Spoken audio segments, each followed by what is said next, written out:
Hello. Today we're going to do one last thing about plants. Again, my Kinderlach picked out plants for me and my husband. Now let's look at something here in this cup. This plant is in a cup of water. Why is it in a cup of water? Because I'm sure you know plants need water. Now this plant isn't going to live so long. You know why? Why do you think it's not going to live so long? Because it's not in the soil. Mor Rivki was given flowers as a gift for Shavuos. I can't show it to you now, but it's slowly starting to die because I have to take the stems out of the water and I have to cut it, trim it a bit, and change the water. But even so, it's not enough. It needs soil. In the soil, there are nutrients, and the nutrients help it live. And then we said the leaves have the sugar, and then it has food.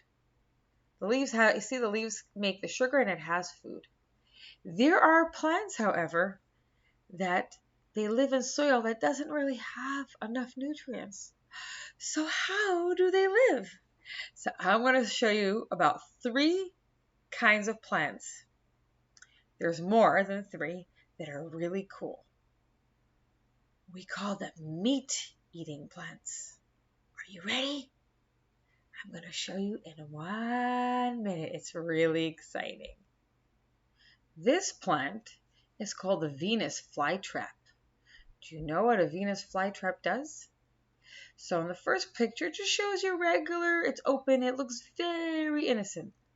Then a fly comes in there and it's waiting. And a fly goes inside and it thinks it's going to get some nectar because that's why bugs and birds go to plants. And it gives 1 touch. And nothing happens, but then it gives a second touch and boom.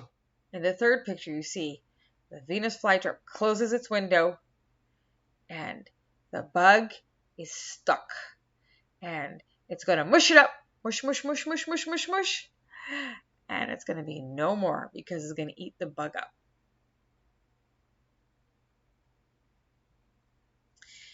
This plant is called a yellow pitcher plant. And the first picture just shows it innocent, standing like nothing. The next one shows how this insect is going to get stuck inside.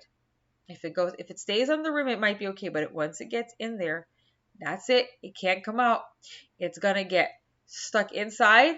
Water falls into the yellow pitcher plant. That's what's called yellow pitcher plant.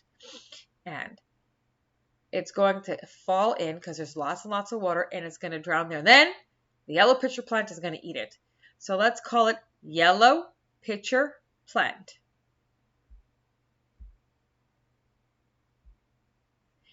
And this plant is really cool. It has 3 names, just like the other one before. Round-leaved sundew. One more time. Round-leaved sundew.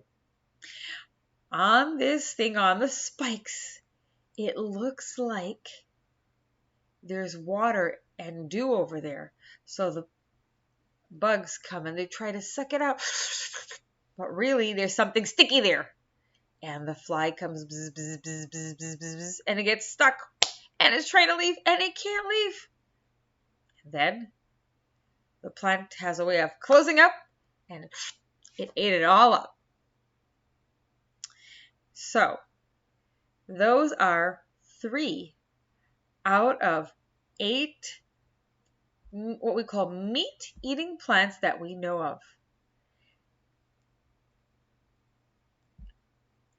And Hashem has his ways for everything of doing that everything should have what it needs. Most plants, they don't need to eat other animals or creatures because they're in places where they're getting nutrients from the soil and they have enough sun and their leaves make the sugar. But these plants live in a place where the soil doesn't really have enough nutrients, so they need to get the vitamins from somewhere else. So Hashem made it that they eat animals. And obviously I didn't show you, but some of them eat uh, even frogs and maybe other kind of animals. So when you look, you say, wow, amazing. Plants that eat animals. I hope you enjoyed. Bye.